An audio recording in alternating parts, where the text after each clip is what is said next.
2006 Toyota Tacoma 4.0 Misfire en el cilindro número 6. Este vehículo ya lo han intentado arreglar, ya cambiaron de posición las bobinas, ya están marcadas, cambiaron bujías, no es el problema.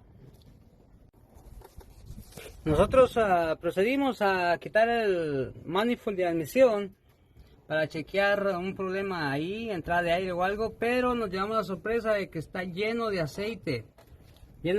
Fíjense cómo está el manifold acá, la parte de aluminio. Hay 5 cilindros, las entradas de aire no tienen tanto aceite, pero el número 6, miren, está bien sucio de aceite.